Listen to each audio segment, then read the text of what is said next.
નમસ્કાર, હું છું હિના અને આપ જોઈ રહ્યા છો ઇન્ડિયા ન્યૂઝ ગુજરાતના મહત્વના સમાચાર।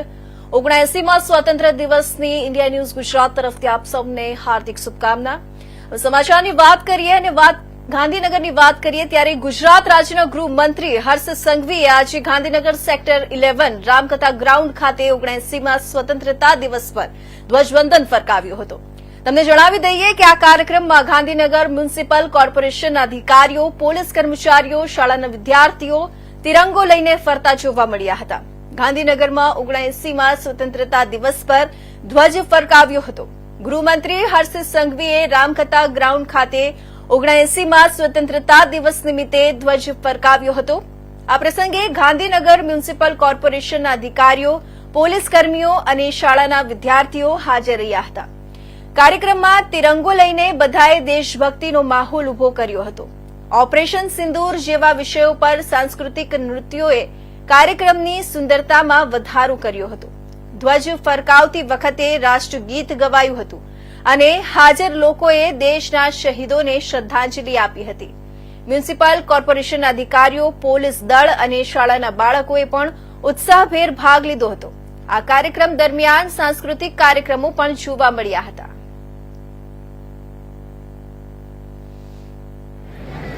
સર્વપ્રથમ ગુજરાતના મારા સૌ નાગરિકોને 79માં સ્વાતંત્ર્ય પર્વની ખૂબ ખૂબ શુભકામનાઓ।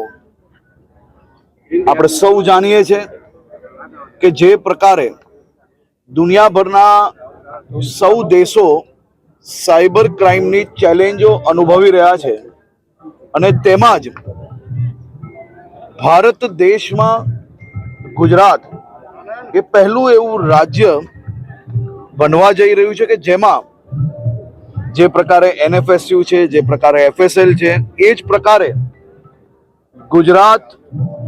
ગુજરાતના તમામ જિલ્લાઓને જે ફોરેન્સિક સાયન્સ યુનિવર્સિટી છે તે જ પ્રમાણે સાયબર ક્રાઇમ માટેનું સ્પેશિયલ યુનિટનું આખું આયોજન કરવામાં આવશે, જેમાં 500 કરોડ રૂપિયાનું બજેટ ફાળવવામાં આવ્યું છે, જેમાં ખૂબ જ સિનિયર અધિકારીઓથી લઈને SP સુધી તમામ લોકોની એક ટીમ જોડે જોડે ટેકનિકલ ટીમ બી એની અંદર અપોઇન્ટ કરવાનું નક્કી કરવામાં આવ્યું છે, જે ખૂબ ઝડપથી આવનારા દિવસોમાં ચાલુ કરીને રાજ્યના બધા જ જિલ્લાઓમાં જે સાયબર ક્રાઇમ યુનિટ છે એની સપોર્ટ સિસ્ટમ અહીંયાથી આપવામાં આવશે।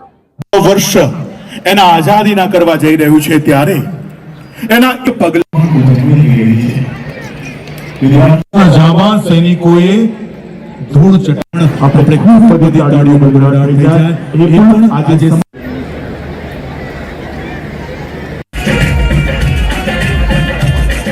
વર્ષ એના આઝાદીના કરવા જઈ રહ્યું છે ત્યારે એના એ પગલા